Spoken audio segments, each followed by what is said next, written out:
Welcome to Time of Death. This video is for informational purposes and in no way meant to glorify or condone violence. In today's video, we'll be discussing the murder of Garen Bernard Lacy. Lacy was shot and killed on Tuesday, May 3rd, 2016 in the 3000 block of East 65th Street in Long Beach, according to LA County coroner records. Tyrone Moy, Maria Macias, Marvin Lard, Alexis Gilmore, Vanity LeBeau, and Mariah Rice were subsequently arrested and charged with the murder. The following is the evidence at trial. Uso Squad and Mac Mafia were street gangs that both claimed territory near Ramona Park in Long Beach. On May 3rd, 2016, Abel, Ernest, and the victim were at Ramona Park. The victim, a member of Uso Squad, started banging on people, which is a gang-related term indicating that the victim was asking about other individuals' gang affiliations. The victim said he was from Uso Squad and that the park was Uso Squad territory. A Mac Mafia Crip member, Joshua Robinson, responded that the park belonged to Mac Mafia.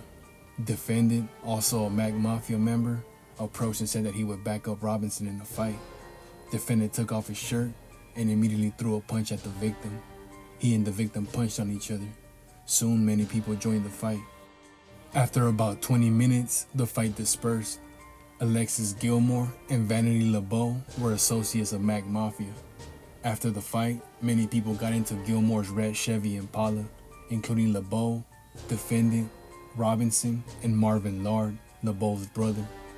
Gilmore drove to Andy Street, which was a nearby Mac Mafia stronghold.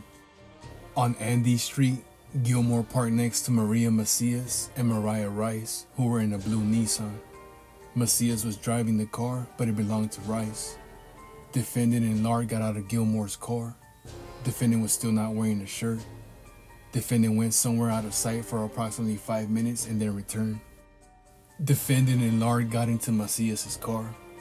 Defendant sat in the back seat on the right side of the car, and Lard sat behind the driver in the back seat on the left side of the car.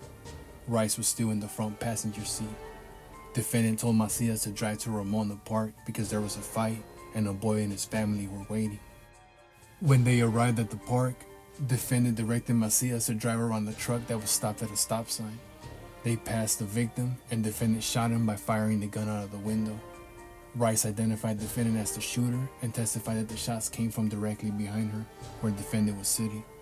Meanwhile, the victim and Jones had stayed at the park. They were talking about the fight when Jones noticed that the red Impala that left earlier had returned.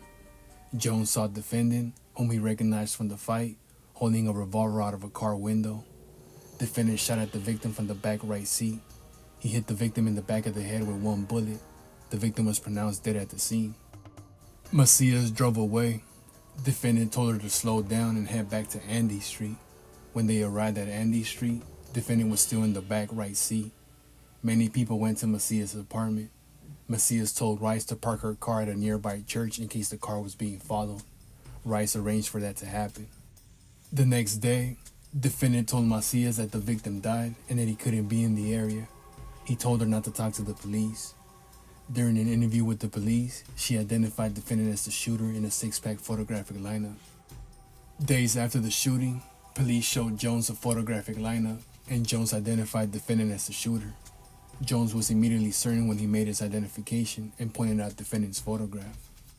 Rice, LeBeau, and Gilmore were originally charged with murder in this case and eventually pleaded guilty to murder pursuant to a leniency agreement in which the charges would be reduced to one count of being an accessory to the murder. Their truthful testimony was prerequisite to the leniency agreement. Failure to testify truthfully will result in being sentenced on the murder charge. At trial, all three of them provided a version of events substantially consistent with the summary of facts set forth above. Macias also testified at trial. She was originally charged with murder, but as a result of legislative changes to murder liability, she pleaded guilty to assault likely to cause great bodily injury. Following the trial, on April 1st, 2022, the jury found Defendant Tyrone Devontae Moy guilty of first-degree murder with a true finding on the gun enhancement. The jury also found Defendant guilty of possession of a firearm by a felon. The court sentenced Defendant to a term of 25 years to life and also imposed a concurrent term of 10 years. Garen Bernard Lacy was 16 years old at the time of death.